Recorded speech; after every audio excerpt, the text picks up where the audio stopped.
Buenas noches, Monseñor Andrés. Buenas noches, Excelencia. Muy buenas noches a todos. Ah, Hola. Muy buenas noches, Excelencia. Buenas noches a ¿Cómo todos. estamos, señor? Muchas gracias por aceptar nuestra invitación. Aquí le estamos esperando. La primera parte hemos reflexionado un poco sobre diversos temas relacionados con exorcismo y demonios y posesiones. Usted como experto pues nos podrá ilustrar ahora mejor. Gracias por Eh, aceptar nuestra invitación. no, Excelencia, gracias a su merced y a todos por tenerme presente para que hablemos de este tema tan apasionante, ¿no? Lo espiritual, lo místico, lo paranormal. Bueno, como hablábamos con Su Excelencia Hernán hace unos días, va a ser como un conversatorio, va a ser una charlita sobre estos temas, así como como una charla entre amigos, para tocar diversos puntos sobre la demonología, la liberación y el exorcismo.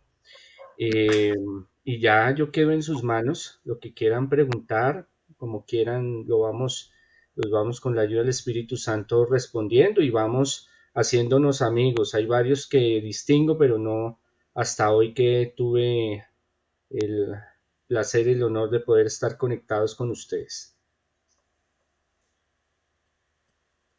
Gracias. De repente la idea era que usted nos dé una pequeña introducción a este tema que para algunos de nosotros realmente poco conocido, porque también poco practicado en algunos lugares.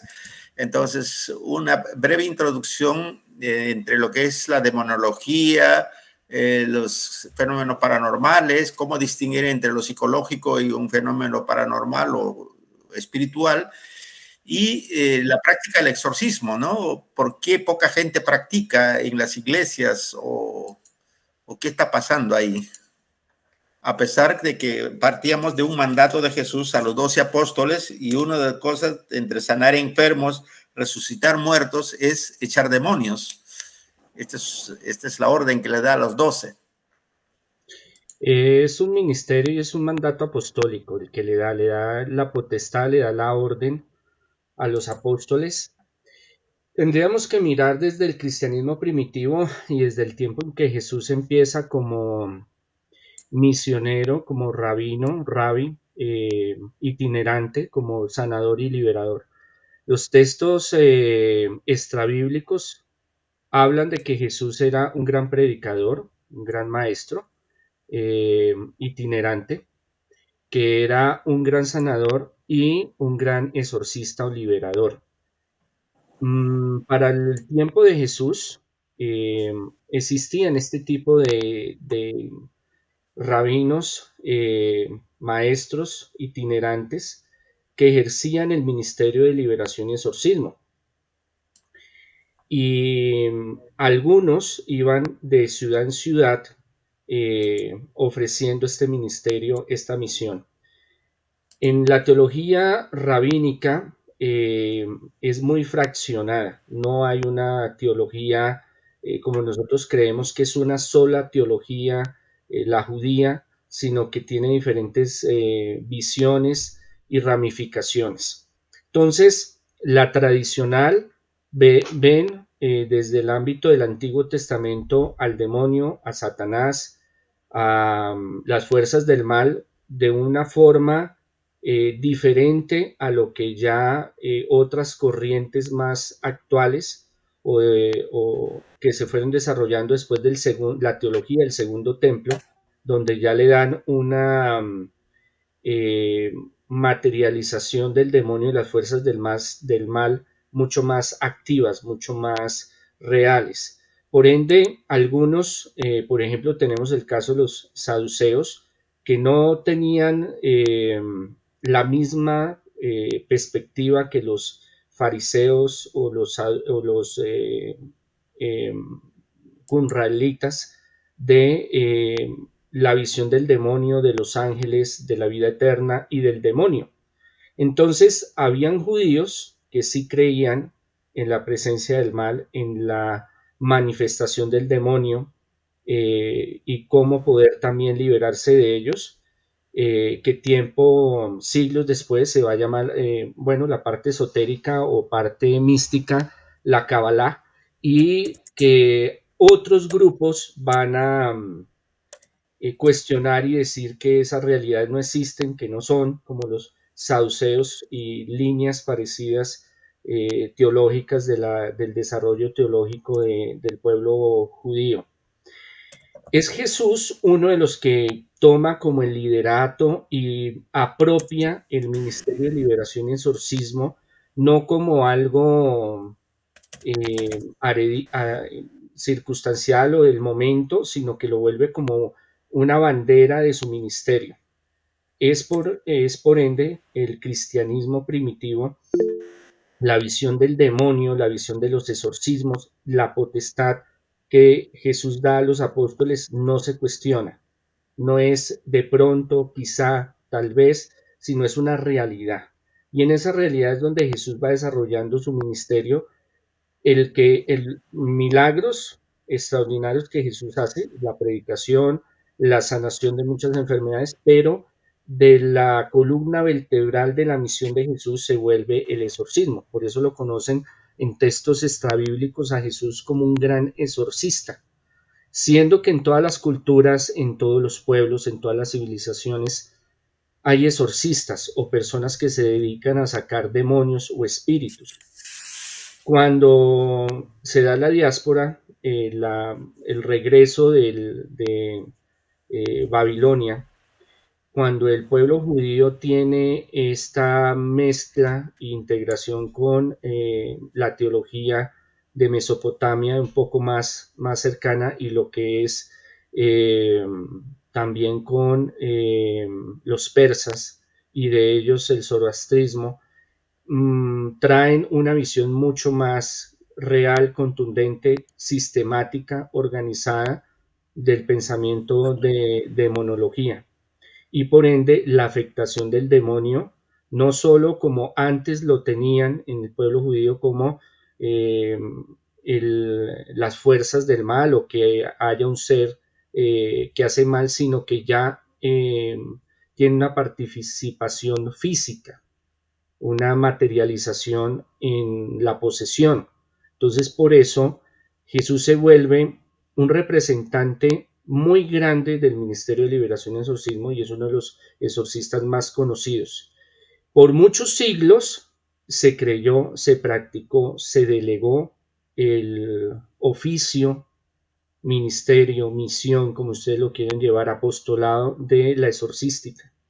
Y por ende, los padres de la iglesia tienen que desarrollar toda una teología para ir explicando sobre el mundo angélico y por ende lo demoníaco. Después ya pasamos a la Edad Media, Baja Edad Media, encontramos en la teología tomista que empieza también a desarrollar, a sistematizar ese pensamiento.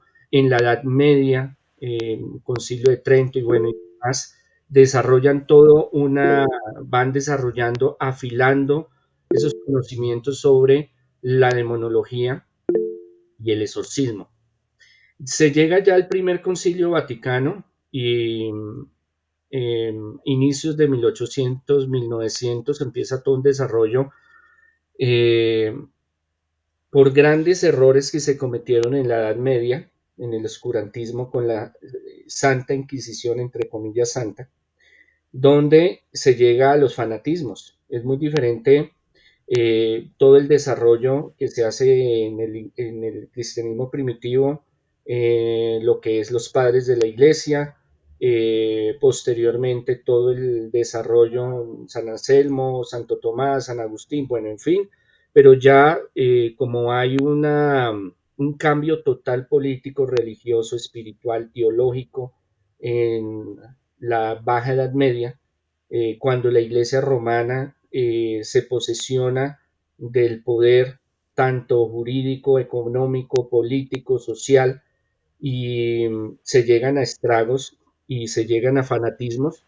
Eso hace, por ejemplo, con la Santa Inquisición, que es un tema muy amplio, que ya en 1800, 1900 se replantee todos esos conceptos y haya una división hayan esas revoluciones en Europa, la Revolución Francesa y en el mundo, y deciden irse a los extremos y volver la teología en crítica textual o la teología científico-crítica. Y por ende, la teología científico-crítica va a descartar de raíz toda fenomenología espiritual. Los milagros de Jesús no fueron ningunos milagros de Jesús. El demonio no existe porque las ciencias humanas, humanitarias, humanísticas, perdón, ese es el mejor término, antropología, sociología, psicología, medicina, pues ya descarta de que sea un ser como tal. Entonces le vamos dando un contexto más académico, más científico, más médico, psicológico y psiquiátrico, antropológico, filosófico, sociológico, que realmente un ser que puede llegar a posesionar un cuerpo, un ser que puede hacer daño. Entonces, la teología va cambiando drásticamente ese pensamiento, aunque el magisterio y la tradición de la iglesia, tanto romana como ortodoxa, como anglicana, como las diferentes tradiciones, siempre han creído y han traído esa tradición de la exorcística, del Ministerio de Liberación y Exorcismo, porque Jesús es uno de los abanderados del Ministerio de Liberación y Exorcismo, porque en cambio de otros rabinos de su época, le da la potestad y la misión a los apóstoles y de los apóstoles a los discípulos y los discípulos a los discípulos de llevar y ejercer ese ministerio. No es que miren a ver si de pronto sí es un demonio o no es un demonio, miren a ver si creen en el exorcismo o no, sino que es un mandato, es una realidad, tanto para el Jesús histórico, el Jesús real, como el desarrollo del cristianismo primitivo. Esto se rompe en 1800, 1900 con esta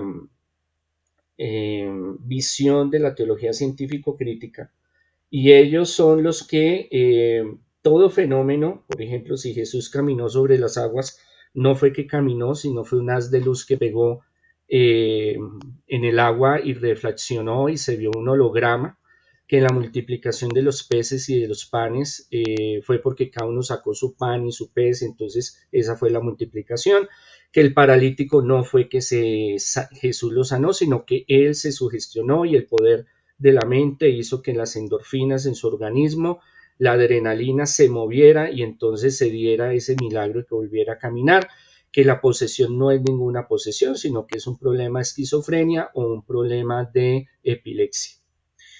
Yo soy un hombre de ciencia y soy un hombre de fe y un hombre de fe y un hombre de ciencia y soy especializado en parapsicología también, una pseudociencia que es la parapsicología. Por ende, yo estoy en el medio. A mí me gusta mucho la teología científico-crítica, la crítica textual, pero a lo real, a lo que yo vivo desde hace más de 20 años en Ministerio de Liberación y Exorcismo, pues se tiene que confrontar con esa realidad que yo vivo y que viven muchas personas, y que el exorcismo no es solo un mito, una leyenda o una forma, una explicación filosófica, psicológica, antropológica de que el ser humano debe de echarle todas sus culpas al demonio. Obviamente eso también hace parte de la psiquis y la antropología humana, pero que sí existe un demonio, que sí existen los ángeles caídos, sí existe la posesión, porque yo he realizado cientos de exorcismos en muchas partes del mundo.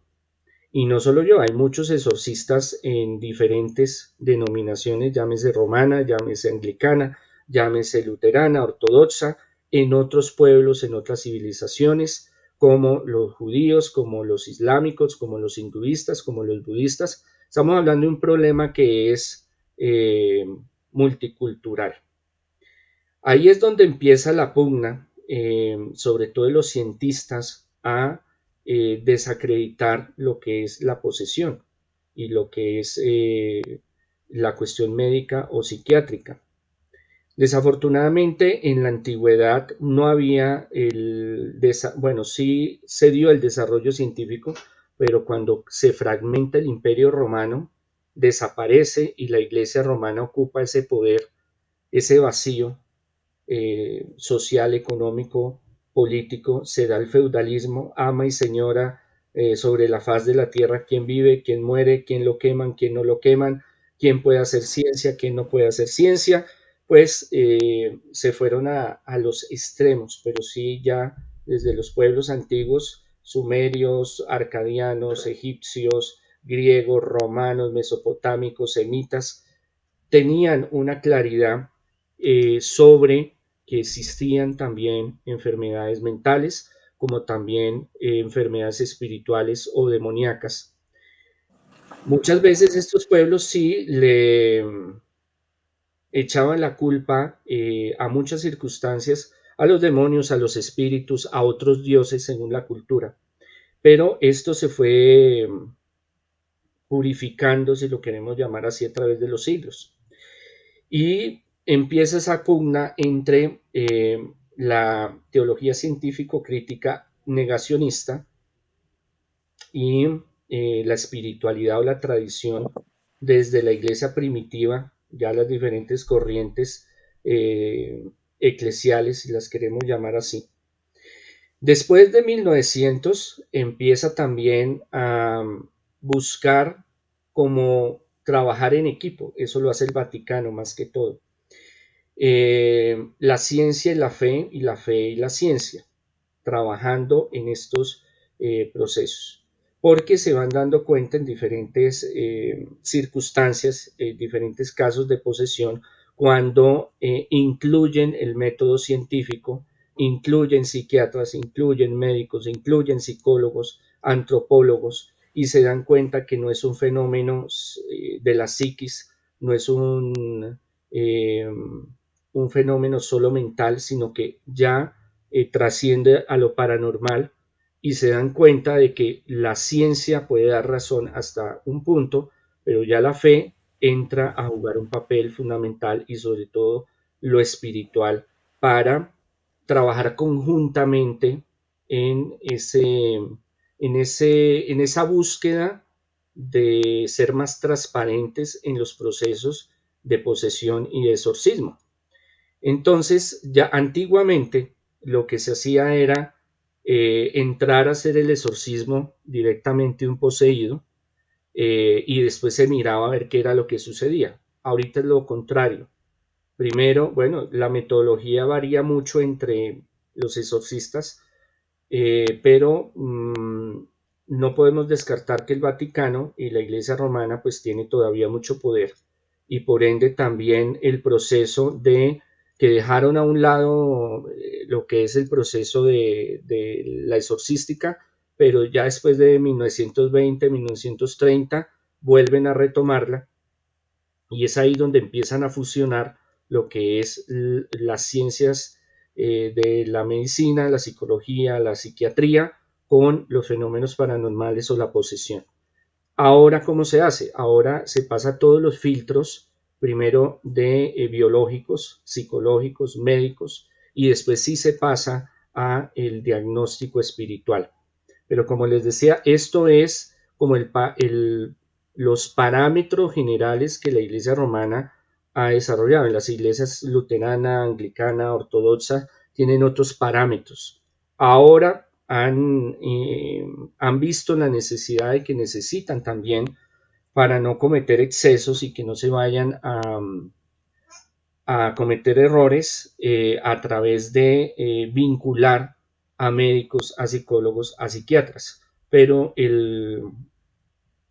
la forma de manejar las circunstancias, cada iglesia la maneja. Aún estando en la iglesia romana, cada uno de los exorcistas desarrolla su metodología. No hay una metodología totalmente fundamentalista en la cual usted tiene que hacer esto totalmente y no se puede salir de ahí. No, es más amplia, y cada exorcista va desarrollando sus métodos. Existe el ritual de exorcista, el de 1617, y versiones posteriores en el 52, y ya en el concilio, antes del concilio Vaticano II, y después desarrollan un ritual nuevo, si lo queremos llamar así, desde el 99, que ya queda como oficial, en los cuales da unos parámetros que el exorcista se debe de guiar.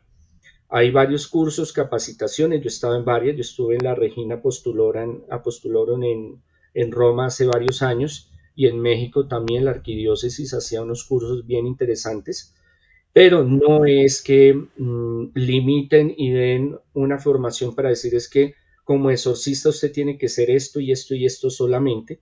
Le da unas bases, pero cada exorcista va desarrollando con su criterio, su sabiduría, su experiencia, cómo manejar esos tipos de casos de vejación, de posesión, de infestación, de maleficio, de brujería, y así se ha ido llevando hasta el día de hoy. Yo tengo mi metodología, que es una metodología propia, un poco divergente, pero no me aparto de todo el ámbito científico, médico, psicológico, psiquiátrico. Es más, yo trabajo con médicos, psicólogos, antropólogos también, con psiquiatras, médicos, en muchos casos que ellos me remiten a mí o yo les remito a ellos. Porque hay casos donde desde el ámbito de sanidad espiritual, un problema psiquiátrico, un problema psicológico puede ayudar, pero realmente hay casos que ya pues una psicosis, una esquizofrenia, una bipolaridad, pues es mejor a través de la psiquiatría que ellos tienen su forma. Que sí hay casos híbridos, casos múltiples de que hay posesión y hay casos de una afectación mental, sí los hay, esos los hay, existen. Y pues es lo que se está trabajando actualmente. Ya es como cuando hago charlas o congresos, es muy respetable la opinión de los académicos, de los científicos, de las personas, porque es una realidad que hasta que no se vive, no se puede experimentar. Es como cuando una persona cerca a usted le dice es que tengo cáncer, y usted le dice, uy, y qué embarrada, terrible que tenga cáncer, porque pues terrible, pero es muy diferente si el cáncer le da a usted o le da a sus hijos o a un ser querido y usted tiene que convivir con el cáncer. Esas son realidades que no son comprensibles a menos de que usted las experimente. Entonces el caso de posesión y el caso de espiritual tiene esa patología espiritual, la llamo yo, tiene ese problema. Entonces hay muchos que no creen en la posesión, no creen en el demonio, no creen en la brujería, porque nunca les ha pasado nada. Pero hay otros que han convivido, han experimentado muchas de estas realidades y por eso creen.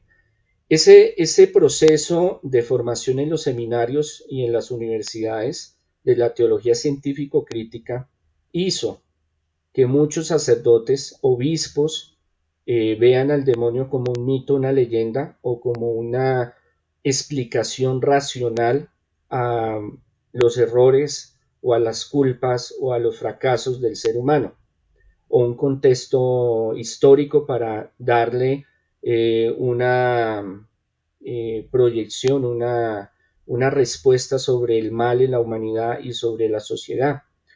Pero hay otros que han tenido esta experiencia, ha crecido el tema, ha crecido los sacerdotes que tienen un poco por su propia experimentación estas vivencias, y por eso hay esos extremos de que hay sacerdotes que no creen, es más, hay sacerdotes que no creen en la Eucaristía, que se hace presente el cuerpo y la sangre de Cristo, como hay otros que no creen en el demonio ni en los ángeles, pero hay otros que siendo ministros de Dios, siendo sacerdotes, desde el ámbito académico se habla mucho de este tema, como un supuesto. ¿Por qué? Porque hasta que no se vive, no se desarrolla, no se experimenta, es muy difícil entender algo que no se ha experimentado. Gracias, Monseñor Andrés.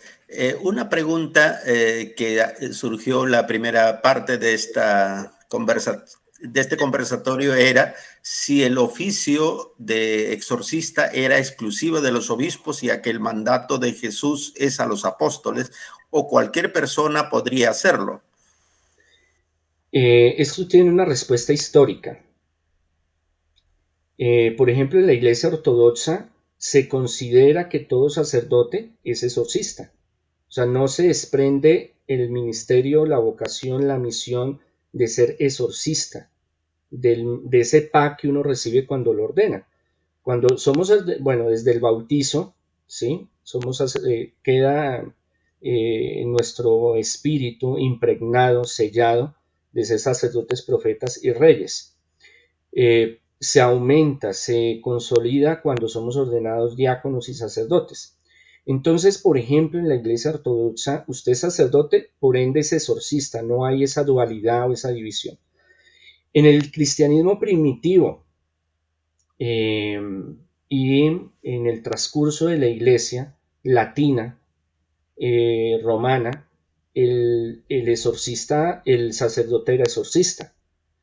Con el paso del tiempo, con el problema de la Inquisición y todo lo que surgió a través del proceso, los procesos tan terribles que se dieron a través de la Inquisición, empiezan a legalizar, sobre todo en el Concilio de Trento, por eso el ritual romano en 1617, para poder como consolidar quién podía y quién no podía hacer el exorcismo. No porque no pudiera hacerlo, sino porque primero es riesgoso, segundo, la persona debe de conocer qué se va a enfrentar, debe tener una formación. Tercero, por una cuestión también económica, porque se dieron en algunos lugares donde las personas, algunos exorcistas se aprovechaban de algunos recursos por el Ministerio de Liberación y Exorcismo. Entonces, entran a debatir quién puede y quién no puede, o sea, qué es lícito y qué no es lícito. No estamos hablando de lo teológico, no estamos hablando de lo que Jesús le dejó a los apóstoles y a sus discípulos, siendo que los obispos seríamos los apóstoles, el equivalente para que lo entendamos. Pero sí empieza a haber una reglamentación porque a través de los siglos las diversas iglesias necesitan, eso empieza desde el cristianismo primitivo, desde los apóstoles, a organizar. Jesús les dio un mandato, pero no les dijo cómo organizar las cosas. Entonces ellos tenían que organizarse y a través del tiempo se fueron organizando. Cuando ya la Iglesia romana tiene tanto poder y se extiende por tantos lugares, es difícil controlar lo que los ministros de Dios está haciendo. Por ende, necesitan una reglamentación y también porque en muchos lugares se dieron situaciones donde gente murió por hacer exorcismos mal hechos. Entonces, eso también llevó a replantear cómo podrían legalizar esa parte. Debemos de decir que la estructura romana es fiel copia de la estructura romana del Imperio Romano y del Ejército Romano. Todas las palabras de jurisdicción, todas las palabras de la nunciatura, bueno, todo eso tiene que ver con esa misma estructura. Ya en el año de 1800, con ese golpe que hay, esa separación, pero también hay una pugna entre la teología científico-crítica y la teología vivencial o teología carismática, que es la que creemos en los exorcismos y en la posesión. Ya ven como la forma de restringir muchas cosas y de solo el obispo ordinario puede delegar al que es exorcista. Recordemos que antes existían las órdenes menores y entre esas órdenes existía el exorcizado y por ende no simplemente solo era el sacerdote, el obispo, el sacerdote, el diácono, sino también alguno que pudieran delegar para hacer ese ministerio. Pero con muchas cosas que sucedieron, decidieron tener un perfil, y eso lo encontramos en el ritual romano de 1617, pero más aún en el de 1999. Antes del Concilio Vaticano antes, durante y después del Concilio Vaticano I se trabajó mucho en ese punto, y ya el segundo Concilio Vaticano plantearon la normatividad para que sea el sacerdote delegado del obispo, o sea, que el único que pueda hacer exorcismos por ese trabajo en equipo, si lo queremos llamar así, ya desde el año 40, 50 de la ciencia, la psicología, la psiquiatría, la medicina. Entonces dicen, bueno, no podemos estar permitiendo que todos los sacerdotes salgan a hacer exorcismos y que hagan lo que quieran y que después traigan problemas. Esa era la mentalidad en ese momento. También porque habían muchos que no creían en el exorcismo ni en la posesión. Y es por ende que hay unos lineamientos en la iglesia romana muy claros del perfil del exorcista y cómo el ordinario debe darle el permiso, la autorización al exorcista. En cierta forma es bueno, y esto pues varios me lo cuestionan, porque debemos de mirar la organización de los apóstoles y de Jesús. Siempre hay una obediencia, y eso es lo que desde la iglesia primitiva, antes de ser iglesia romana, antes de ser iglesia etíope, antes de ser iglesia ortodoxa, era muy marcado la obediencia a los apóstoles, a Jesús, a los apóstoles, y de los discípulos, todas las divisiones que se desarrollaron. Por ende, es también una cuestión de obediencia donde el sacerdote debe de tratar de tener esa autorización. En las iglesias independientes es muy diverso el tema, porque cada iglesia tiene su gobernación, cada iglesia tiene su estructura, cada obispo mira cómo va haciendo las cosas. Entonces hay obispos que lo vemos como más no es usted puede o no puede hacer ejercer el ministerio del exorcismo o liberación, sino las cualidades o las herramientas que tiene para ejercerlo. ¿Por qué? Porque también se puede ir a extremos y eso también es peligroso y es negativo. Lo podemos ver los que fuimos de la iglesia romana, el auge que se dio en la renovación católica carismática, donde se desarrollaron muchos dones, se desarrolló el tema de liberación, pero que no fue controlado. Entonces eso también trajo muchos problemas dentro de esos grupos y también a la iglesia, por ende después se perseguiría a estos grupos carismáticos dentro de la iglesia católica apostólica romana. Entonces sí se necesita que el obispo como el que lleva su callado, el que lleva como la visión, porque es que la visión del obispo es muy diferente al del sacerdote. El sacerdote es una visión mucho más inmediatista. La visión del obispo es más en global a la congregación, a la iglesia, porque busca precisamente que la congregación, que la iglesia no sufra problemas. Entonces, a veces hay sacerdotes que tienen como ese celo apostólico, tienen esa fuerza espiritual, entonces quieren hacer, pero también eso hay que saberlo llevar y hay que saberlo controlar. Entonces, muy importante es el trabajo de guía del obispo hacia los clérigos. Ahora, que si laicos pueden hacer exorcismos, hay algo que se llama exorcismos circunstanciales, que bueno, esto sería una clase larguísima para que lo pudiéramos comprender un poquito más, porque hay varios tipos de exorcismos y bueno, en fin.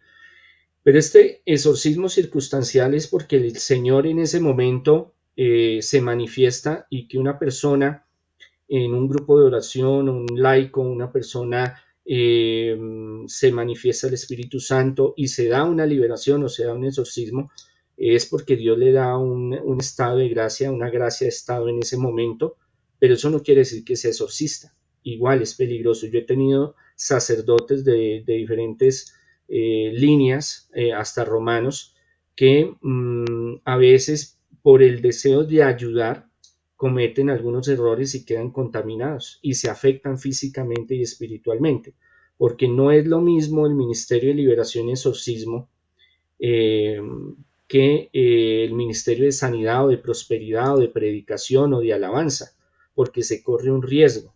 Entonces, todas esas cosas las han reflexionado sobre todo el desarrollo de la Iglesia romana y por ende la visión de organización como se tiene.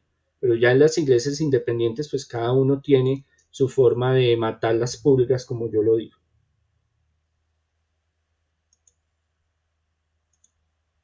Gracias, monseñor. Monseñor Aníbal quería preguntar y después el diácono Robert Cactaya. Escuchamos, monseñor Aníbal. Buenas noches, obispo Andrés. Una consulta, mi nombre es obispo Aníbal Silva. Una consulta. Usted dijo que usted tenía un método, por poner el título método, o sea, tenía una forma propia. ¿Podría un poco compartir con nosotros cuál es esa forma propia? Bueno, excelencia. Por ejemplo,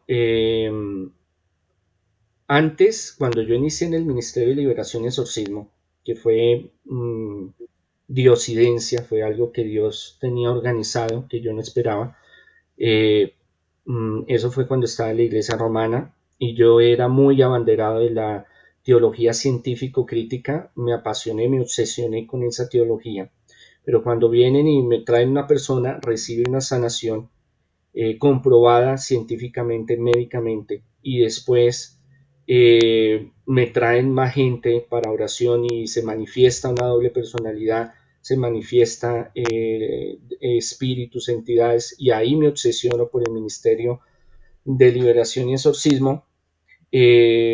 Empiezo ese proceso a investigar por qué se da, cómo se da, cuál es esa realidad que se está dando, porque eso nos enseña en los seminarios, eso nos enseña en la universidad. Hay algunos cursos, pero son más teóricos que prácticos, si lo queremos llamar de esa forma.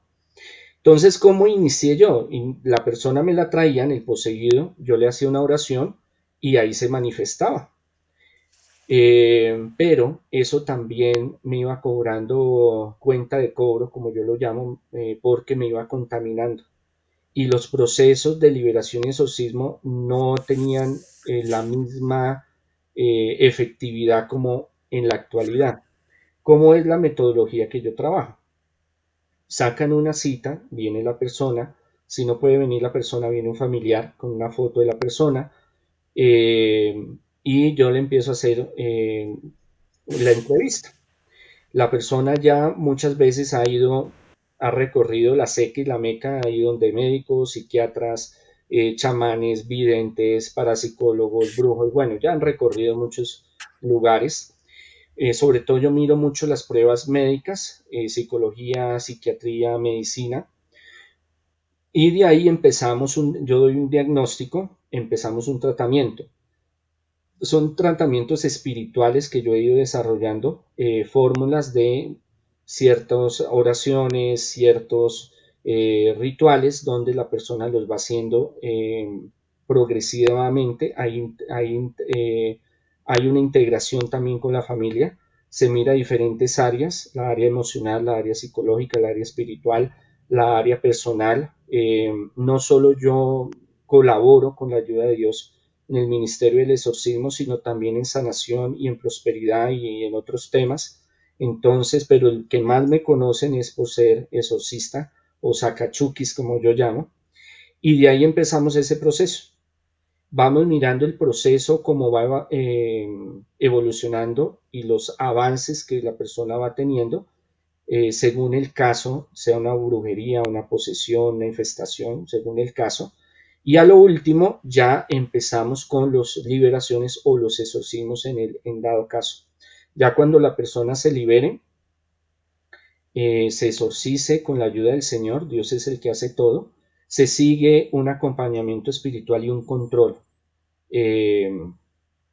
Dependiendo del caso, hay casos donde son más fáciles, casos más demorados, casos más complejos, sobre todo los que son múltiples, tienen problema psiquiátrico y problema espiritual, o que tenían un problema psiquiátrico, se le desarrolló un problema demoníaco, o ya tenían un problema espiritual demoníaco y se le desarrolló un problema psiquiátrico. Entonces ahí toca trabajar con los médicos, los psiquiatras, los psicólogos, y a través de esos procesos y esa metodología va avanzando la persona. Muy contrario a lo que la mayoría de los exorcistas hacen, o como yo inicié. Ya con esta metodología, este proceso, me ahorra tiempo, me protejo esas contaminaciones y vamos trabajando en diversas áreas. Porque es que el enemigo, cuando hay la posesión, primero hay que buscar la causa de la posesión, y segundo, la afectación en sus diferentes líneas: salud, progreso, familiar, sentimental, personal, social. Entonces hay que empezar a reconstruir todo eso que se ha perdido para que la persona vaya avanzando espiritualmente. Porque a veces creemos, o algunos creen, que el exorcismo es que viene, yo le hago un ritual, le pongo la cruz, le echo agua bendita, le hago la oración. Claro, eso se hace cuando se hacen los rituales, pero no es el proceso que nos va a llevar totalmente a la liberación y la reconstrucción en todas las áreas. ¿Por qué? Porque nosotros no somos Jesús. Jesús es el que hace el exorcismo, pero si nosotros tuviéramos ese poder que Jesús tiene, pues sería muy maravilloso. Sería: venga, siéntese acá, le hago la plegaria de exorcismo, se liberó y sale. Y no tengo que estarme matando ni poniendo a hacer procesos ni nada de eso. Pero desafortunadamente no somos Jesús, somos sus representantes, sus siervos. Y por ende, pues cada exorcista va desarrollando esa metodología.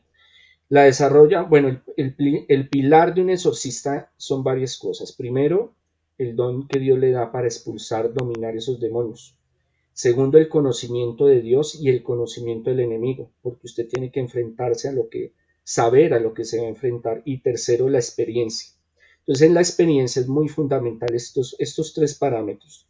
La experiencia es lo que le va a empezar el Espíritu Santo a guiar y a enseñar, para que esas metodologías, esos procesos que usted lleve, sean más eficaces, sean más contundentes, tengan mejor resultado, haya un avance más rápido.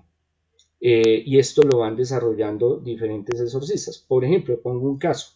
Hay exorcistas que mandan a levantarse a las 3 de la mañana para hacer el Santo Rosario, para ofrecer al Señor, para debilitar las fuerzas del mal. Pero yo no estoy de acuerdo. Yo le digo: usted duerma toda la noche, porque si no usted va a estar cansado al otro día. El sueño es un alimento. Ya al otro día haga los 30.000 rosarios si quiere hacer, o haga todas las letanías o todas las oraciones que quiera. Hay divergencia. Es más, entre los propios exorcistas romanos hay divergencias. Por ejemplo, si realmente es el demonio cuando posee una materia, o si son varios espíritus diferentes. O sea, hay un mundo mucho más profundo en lo que es la exorcística, el ministerio de liberación y exorcismo. Entonces, cada sacerdote va mirando realmente qué le va funcionando, porque todos los casos son diferentes. Dependiendo la naturaleza del caso, se puede buscar la solución. No es lo mismo un caso de brujería, de posesión a través de la brujería, que a través, por ejemplo, una posesión por un pacto satánico, o por un bebedizo, por un entierro, por un maleficio. Son casos diferentes. Entonces, cada uno tiene que ir mirando y observando que si yo le pongo las manos de esta forma, ¿qué reacción tiene? Si yo le esparzo esta agua de tal forma, ¿qué reacción tiene? Eso lo va desarrollando a través de los años. Gracias. Aquí hay una pregunta. Dice: ¿cómo sabe si realmente el demonio fue expulsado de la persona? Es lo más difícil. Aparte de esto, Robert Cactaya personalmente quiere hacer la pregunta, creo, también. Adelante, Robert. Buenas noches con todos, buenas noches, Padre Andrés, Obispo Andrés. Bueno, en mi caso no he visto epilepsias, ¿no? Y otros actos, otros comportamientos, ¿no? Que tiene la persona cuando son supuestamente posesiones, ¿no? Pero cuando en realidad se ha llegado a comprobar de que no son. Pero bueno, mi pregunta es la siguiente. Yo no estaba en la primera hora, recién estoy hace como 50 minutos. No sé si ha respondido a esta pregunta o le han hecho esta pregunta. Es la siguiente. Si Dios, si cada uno de nosotros, los cristianos, somos templos del Espíritu Santo y en un momento hemos sido bautizados, por tanto somos sagrados, somos benditos en este caso, la pregunta sería, ¿no? ¿Por qué si Dios nos ha creado santos y somos sagrados, templos del Espíritu Santo, puede poseernos, ¿no? El demonio en algunos momentos determinados, ¿no? O sea, como que no hay lógica, ¿no? Entre lo que somos y lo que podría llegar a ser, ¿no? Si estamos protegidos, ¿no? Con la bendición del bautismo. Esa es mi pregunta, Monseñor. Muchas gracias. Muy bien, Robert. Lo que sucede es que ese es una tesis, un argumento que utilizan algunos para negar la posesión demoníaca, porque intelectualmente hay un conflicto para decir, bueno, si somos templo del Espíritu Santo, si somos bautizados, si Dios nos ama, ¿por qué se nos mete el chuki? ¿Por qué se nos mete el demonio? Hay que entender de que la culpa del demonio no es de Dios, es él que se rebela contra su creador. La culpa de la posesión no es culpa del demonio, sino es culpa de nosotros. Aún en algunos casos de santos que han quedado poseídos por el demonio, porque nosotros le damos la puerta a abrir, le abrimos la puerta al demonio. Para eso debemos entender por qué se da la posesión. La posesión se da porque muchas veces nosotros espiritualmente creemos, y esto es algo que debemos nosotros de fortalecer, porque nosotros a veces creemos que, yo pongo siempre un ejemplo de la escalera. Entonces nosotros creemos que ya llegamos a un nivel espiritual y a mí no me toca nada. O sea, yo ya soy blindado y a mí no me sucede nada porque yo ya estoy con Dios. Pero es también un artífice del enemigo para que nuestro ego, nuestra soberbia crezca y por ahí meterse. Entonces, el ejemplo de la escalera es, hay una escalera que va subiendo y uno va subiendo en esa escalera. Entonces uno dice, yo estoy cansado, me siento un ratico, voy a descansar un rato y después continúo. La escalera es la vida espiritual, pero resulta que es como una escalera eléctrica. Usted se sentó ahí, pero empieza a bajar, a bajar, a bajar, a bajar, a bajar, a bajar. El hecho es, ese ejemplo, ¿a qué lo aplico? A que la vida espiritual, Jesús le enseña, a los apóstoles le enseñan, grandes místicos le enseñan a través de todas las iglesias que hay, es un camino que hay que seguir fortaleciéndose espiritualmente. Entonces, si hay una grieta en ese camino espiritual, ahí se va a meter el demonio. Pero el demonio no se mete porque sí. Es que es algo que nosotros debemos de entender. Hay unas condiciones para que el demonio entre.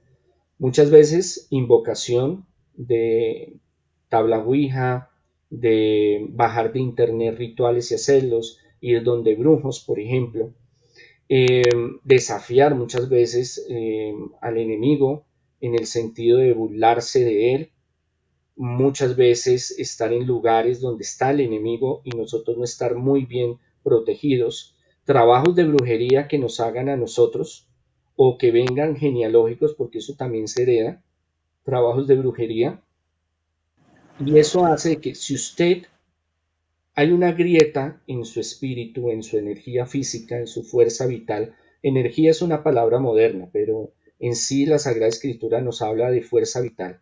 Esa fuerza vital de Ruah, el Espíritu Santo, está quebrantada porque usted su vida espiritual creyó que estaba bien, pero usted no siguió creciendo, usted no siguió fortaleciéndola. Por ahí se puede meter el enemigo.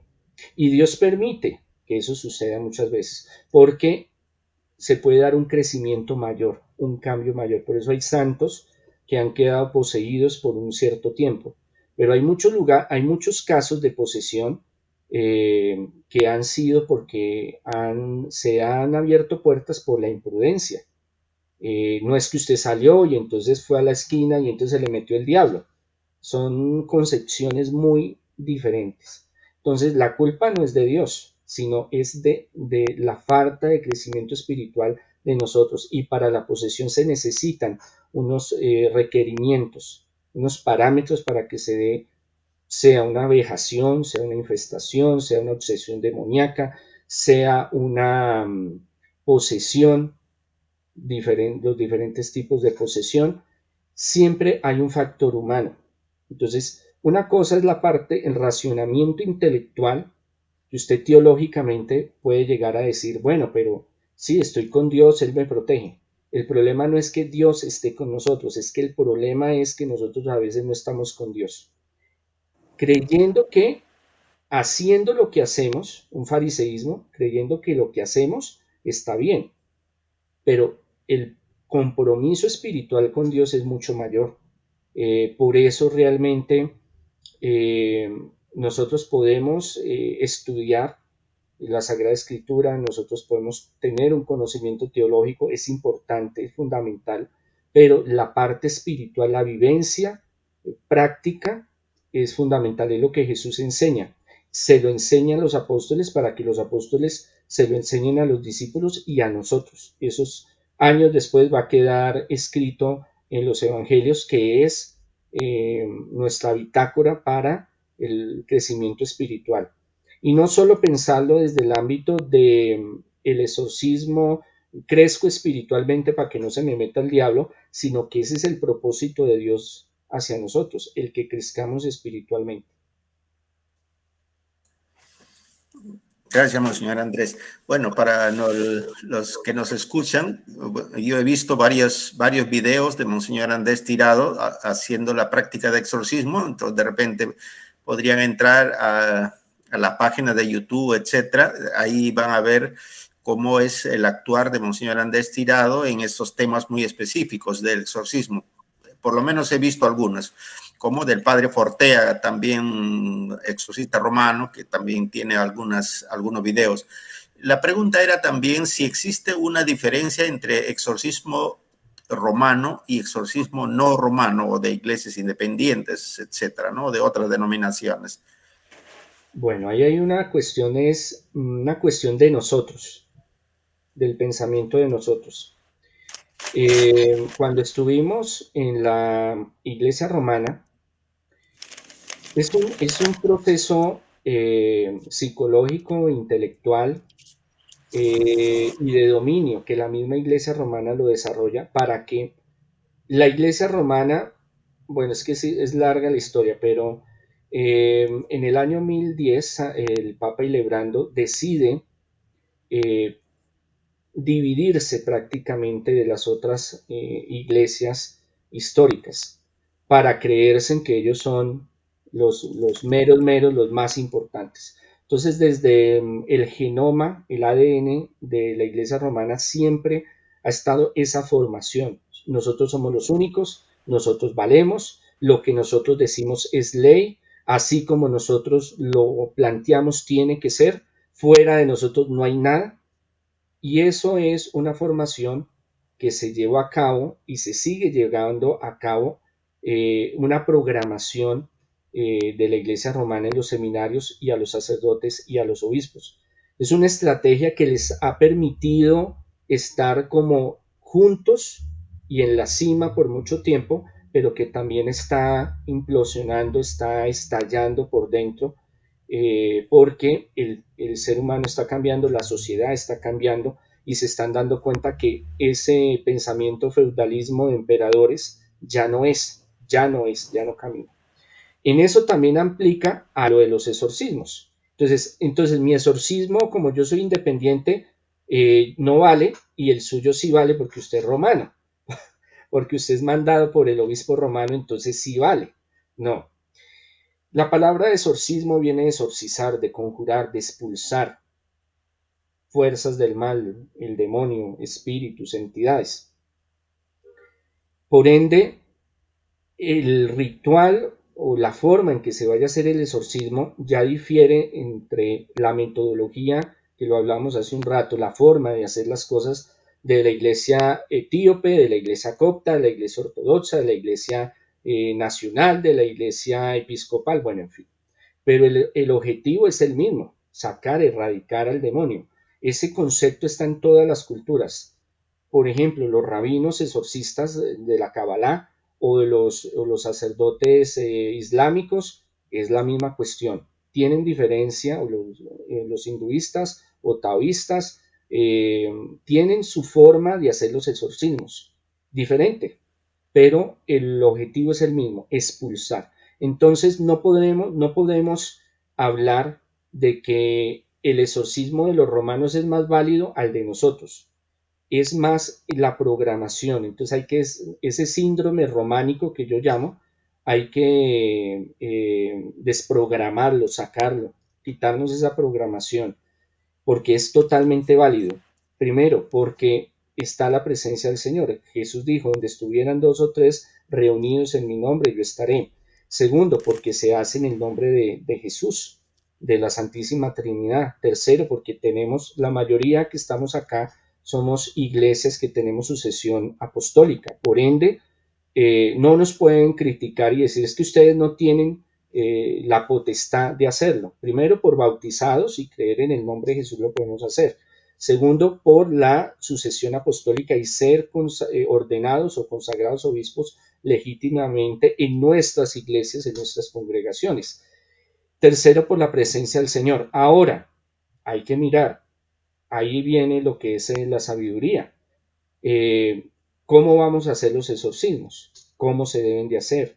¿Cuáles son las medidas que se deben de tomar? Pero bueno, vamos empezando con Monseñor Andrés Tirado. Él tiene una serie de experiencias. Algunos videos acabo de compartir, algunos links de sus experiencias. Pero bueno, también nos gustaría que nos cuente un poco algunas experiencias, porque incluso yo sé, en un momento usted estuvo por Lima, Perú, no sé si filmando alguna experiencia suya para la televisión internacional, una cosa por ahí. Sí, señora, ya estuvimos, he estado en varias épocas, hemos filmado, hemos salido en televisión, hicimos varias incursiones paranormales y estuvimos estudiando varios casos bien complejos. Allá estuvimos en una casa donde había una vejación muy fuerte. Por ejemplo, había levitación, los elementos levitaban, se estallaban, se rompían. Piroquinesis, se prendía fuego, por ejemplo, a los objetos. Yo estuve ahí presente. Cuando estábamos haciendo la liberación, el exorcismo de la casa,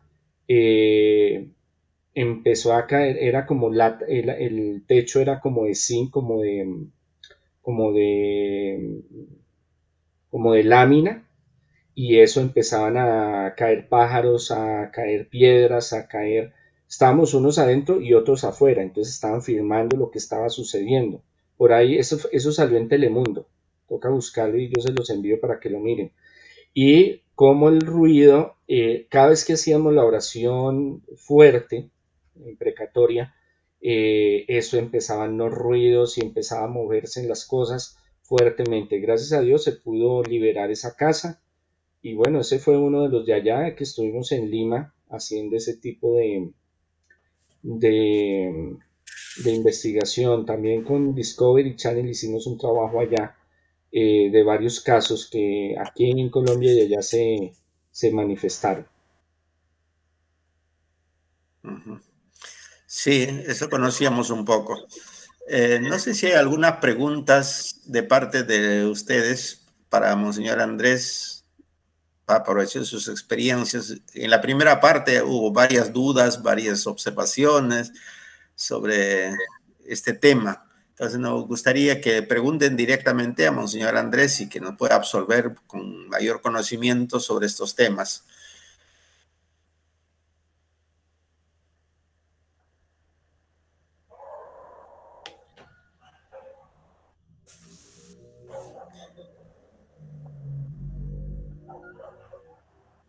Alejandro Cruz. Buenas noches. Ahora, yo tuve una experiencia hace 7 años. Yo era ministro extraordinario y dentro de la parroquia una vez mandaron a dar la comunión a un enfermo, pero al recibirme, pues el enfermo empezó a decir groserías, empezó a insultarme y por último que no quería el pan eucarístico. Y resultó que, pues sí, yo me enfrenté con él, pregunté a un sacerdote de aquel entonces y me dijo que había hecho un exorcismo porque pues empecé a rezarle y rezarle, fue 1 hora más o menos. Ya al último, cuando empecé yo a rezar con mayor fervor el Ave María, pues es cuando el enfermo pidió la comunión, dijo: "Padre, ahora sí quiero recibir la comunión". Doy la comunión, pedimos la bendición como ministro y al finalizar, así que nada más salí de esa casa y me desmayé. Acabé muy cansado, agotado, todo lo que fue desde las 7 que yo salí de esa casa hasta las 6 de la mañana, que yo desperté con un cansancio, así como si me hubieran dado una paliza. Entonces, no sé si fue exorcismo, ¿qué fue, padre? Es mi pregunta. Bueno, Alejandro, es bien complejo. Primero hay que clasificar lo siguiente para que tengamos como una noción de qué puede haber sido lo que sucedió. Como no había un exorcista que certificara realmente que era una posesión, no podemos decir 100% de que sí había una posesión. Eso es algo que debemos de entender. Al principio hablamos de que se pueden llegar a hacer exorcismos circunstanciales, que es lo que usted lo que nos está narrando y lo que el otro sacerdote le confirmó. A veces son circunstancias de histeria, ¿no? Psicológica, y que con una oración se pueden calmar, pero eso no quiere decir que sea posesión. El hecho es que en esos exorcismos circunstanciales el Señor se puede manifestar como hay tanto déficit y hay tanta necesidad de exorcistas. El Señor puede tomar un laico, puede tomar una persona, hombre o mujer, y a través de él puede realizar una liberación o un exorcismo. Claro que sí. No sabemos si fue exorcismo como tal, si estaba poseído como tal, o era una infestación, o era una vejación, o era una cuestión psicológica. El hecho es que muy posiblemente sí pudo haber sido una liberación o un exorcismo. Por dos señales. Uno, la agresividad al recibir el cuerpo de Cristo. Dos, porque después de la batalla espiritual de la oración y de la fe, la persona se tranquilizó y ella comulgó. 3, por la sensación que usted tuvo al salir, el desmayo, el desvanecimiento, ese dolor de cuerpo, de malestar, decaído, sin energía. Esos son señales de que posiblemente sí se haya realizado una liberación, un exorcismo. Así usted no fuera exorcista, fue un exorcismo circunstancial, porque Dios ve la necesidad en ese momento y dice: aquí tengo un hombre de fe, lo voy a utilizar para este fin. Ya hasta ahí puedo dar mi respuesta, porque ya me queda muy para arriba decir si era posesión, por qué la posesión, hace cuánto tenía la posesión, si realmente salió, porque creo que esto me lo preguntaron ahorita. El saber realmente si sale un demonio o un espíritu es muy difícil. Hay que hacer varias pruebas y hay que hacerle un seguimiento, porque muchas veces él se adormece o se esconde.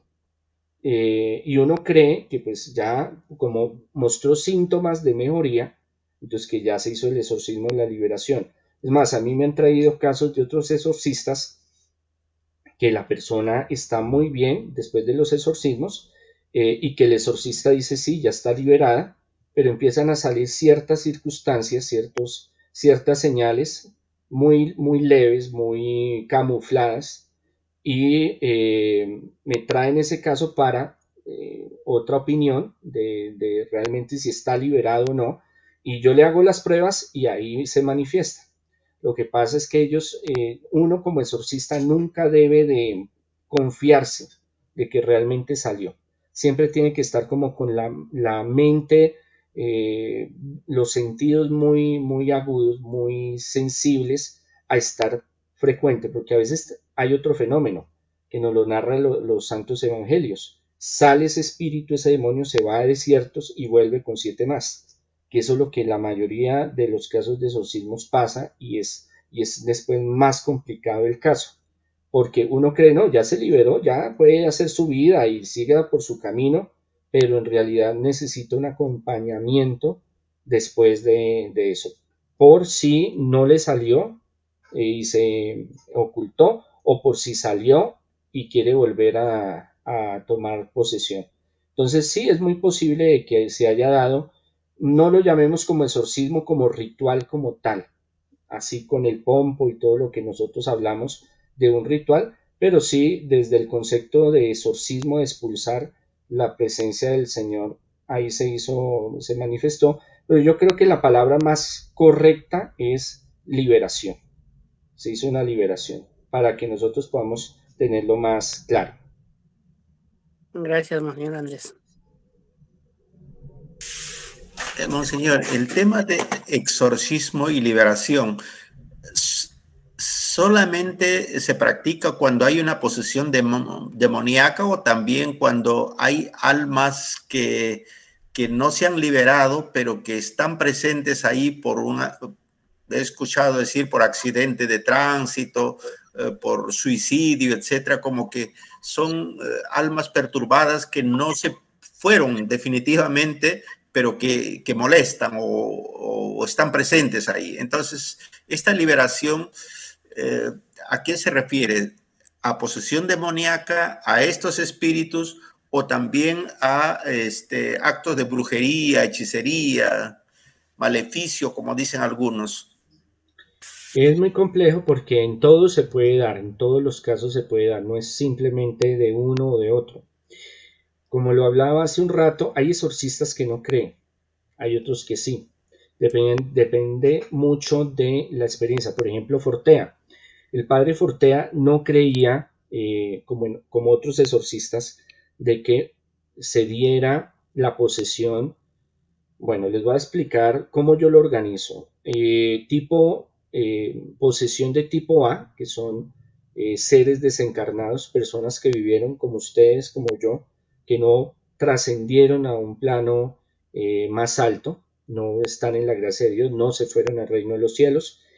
Y tipo B, ángeles caídos o demonios. Muchos exorcistas solo creen que la posesión se da por demonios.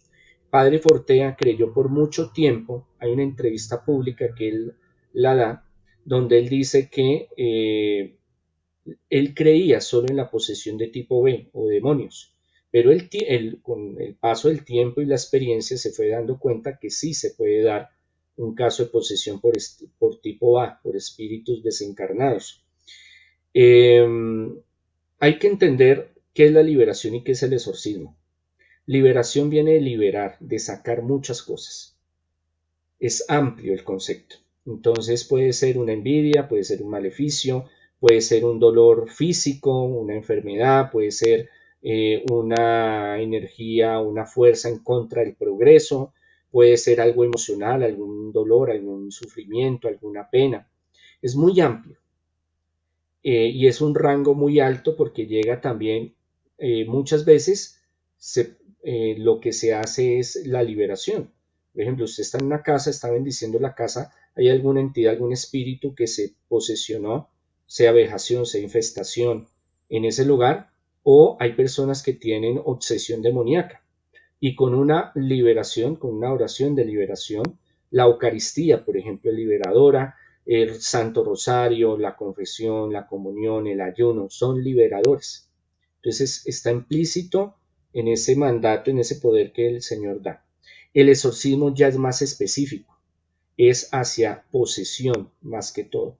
Puede darse algunos casos de infestación en un lugar, pero se da más, es más específico, sea de tipo A o de tipo B, sea un desencarnado o sea un demonio, que entra ya en un cuerpo, entonces es más específico para expulsar. Por eso el exorcismo viene de conjurar, de expulsar, de sacar esa entidad y ese demonio. Cuando son más maléficos, podríamos decirlo, hay unos menos maléficos, hay otros más maléficos. Hay unos más demoníacos, unos menos demoníacos, para que lo podamos entender. Entonces, liberación la ejercemos día a día, haciendo un Padre Nuestro, un Dios te salve María, estando en la Eucaristía, leyendo la Sagrada Escritura. Estamos liberando, estamos sacando mucha cosa. Y puede llegar a un nivel de liberación espiritual de fuerzas negativas, de entidades, aún de algunos tipos de trabajo de brujería o de maleficio. Pero ya cuando hay una actividad certificada, concreta, real, manifestada plenamente del demonio o de espíritus bajos, ahí sí empleamos lo que es la palabra del exorcismo o hacemos los rituales de exorcismo. Ya depende del que quiera, del pensamiento que quieran tener, si creen que si hay espíritus desencarnados o almas penando por ahí, como lo quieran llamar, tipo A, desencarnados, o tipo B, demonios. Igual, la Sagrada Escritura no está en contra de eso. Hay temas donde no profundiza la Sagrada Escritura, por eso vienen los padres de la Iglesia y los concilios a estructurar más ese pensamiento. Por eso San Anselmo, San Alfonso, Santo Tomás, San Agustín, a estructurar muchos vacíos que la Sagrada Escritura sí habla de ellos, pero no se especializa en esos temas. Y en eso está, por ejemplo, lo del purgatorio, que no existe la palabra en la Sagrada Escritura, pero el concepto está. Ya va en la interpretación, como la Sagrada Escritura se puede interpretar de diferentes formas. Entonces, si usted quiere interpretarlo desde la crítica textual, eso es una forma, desde la teología vivencial es otra forma. Todas son muy respetables.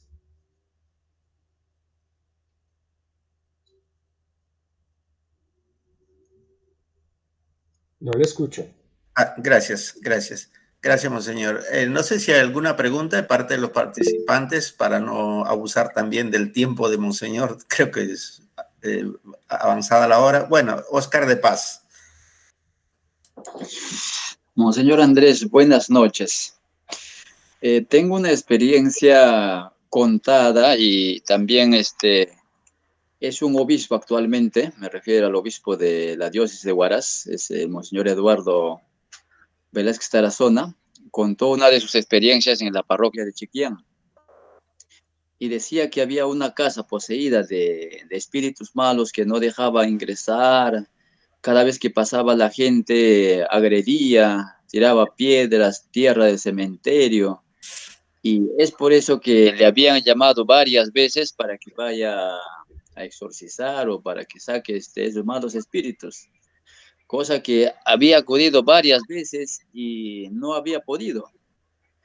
Entonces, por ahí le habían dicho al encargado de la casa que busque, debe haber algún entierro. Entonces, habían encontrado una tapada que se dice acá en Perú, una tapada de entierro de plata, una porción de plata, habían encontrado en esa casa. Desde el momento en que sacaron esa plata o esa riqueza, había sido liberada esas fuerzas que daban miedo o que daban terror de noche en esa casa. Y justamente el monseñor exhibía su cáliz, que le habían regalado una porción de plata y habían mandado a hacer su cáliz. Entonces, ¿a qué etapa, a qué nivel de exorcismo, cómo se le puede llamar esa experiencia, monseñor? Hay un curso que yo doy que se llama Curso de Armonización, Liberación y Exorcismo de Casas y Lugares, que ahí explico por qué se dan esos fenómenos. Hay un entierro, para darle respuesta a la pregunta. Hay un tipo de entierro que es de brujería. Hablemoslo solo de la brujería. hacen un muñequito, le ponen el vudú, le ponen tierra de cementerio, le ponen tabaco, le ponen una foto y van y lo entierran o lo dejan en la casa en algún lugar, porque ese maleficio va a empezar a dañar a los que están en el lugar. A veces también esos entierros los entierran en los cementerios o en otros lugares. Esa es una clase. Hay otra clase que se llaman los entierros o huacas, que es diferente, sean indígenas o sean de españoles o sean de personas que enterraron cosas. Este caso ha pasado muchas veces, yo he tenido varios casos donde primero liberar y exorcizar una casa depende de la entidad, el ente, lo que está tomando esa casa. No es lo mismo una gripa a una neumonía. Entonces hay diferentes grados de posesión, hay diferentes grados de infestación. Eso se llama una infestación cuando hay un ente, una entidad que se toma ese lugar. Cuando hay este tipo de huacas, de guardados, que guardan cosas, muchas veces los que entierran esos elementos, su espíritu no descansa hasta que saquen eso que está ahí. Entonces lo más seguro es que esos espíritus están desesperados y lo que quería era que sacaran eso que está ahí. Y yo he estado en varios lugares que ha sucedido. Y sí ha habido ese tipo de liberación. No es una liberación, se me fue la palabra, una liberación tradicional de que hay un demonio, un espíritu, un objeto, un entierro de maleficio en la casa, sino ya es otro tipo de condición, de otro tipo de entierro, que se llama, o aquí en Colombia lo llamamos así, bueno, creo que en Perú y en México también lo llaman las huacas, o los tesoros a veces, o a veces no son ni siquiera tesoros, a veces son partes de objetos de personas que no tienen valor, pero que por eso están ligados espiritualmente a ese lugar. Duraría bastante tiempo explicarle el por qué se da, el por qué es cómo se liberan, el por qué se dan esos fenómenos, el por qué esos espíritus están ahí, se manifiestan. Por eso están los cursos de la escuela que yo doy, porque duraríamos horas para estudiar ese simple fenómeno para poderlo entender, pero sí, son varios casos que se dan. Entonces no es una liberación, siempre se me va la palabra, tradicional, si lo queremos llamar así, sino casos muy, muy particulares, muy específicos. Gracias. ¿Alguna pregunta más? ¿Alguna consulta de los participantes? Bueno, creo que la hora avanza. Bueno, en todo caso, pues agradecemos a Monseñor Andrés Tirado por habernos aceptado para compartir sus experiencias y conocimientos esta noche. Y bueno, esperamos que también a través de este espacio del seminario interdenominacional, porque aquí habemos de todo, hay anglicanos, hay ortodoxos, hay veterocatólicos, hay independientes. A partir de esta experiencia, pues también puedan comunicarse ya con Monseñor Andrés Tirado, porque si no me equivoco, él también comparte cursos sobre este tema. Bueno, en todo caso, muchas gracias y le escuchamos, Monseñor Andrés. Y gracias por nuestra parte.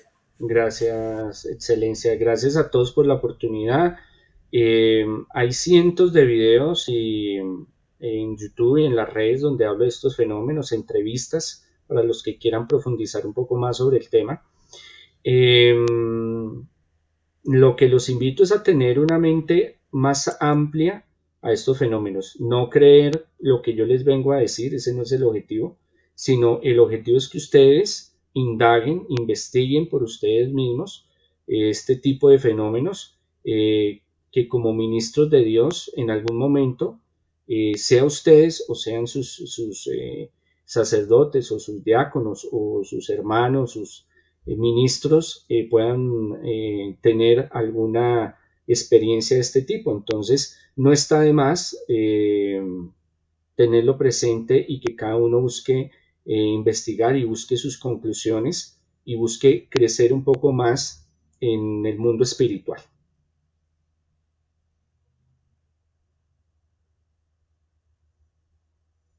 No se le escucha.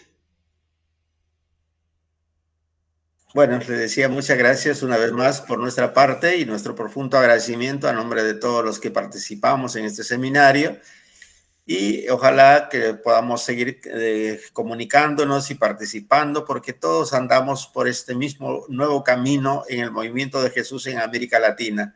Una vez más, muchas gracias y muy amable por todo. Excelencia, y a todos el Señor los bendiga. Muchas gracias, una feliz noche.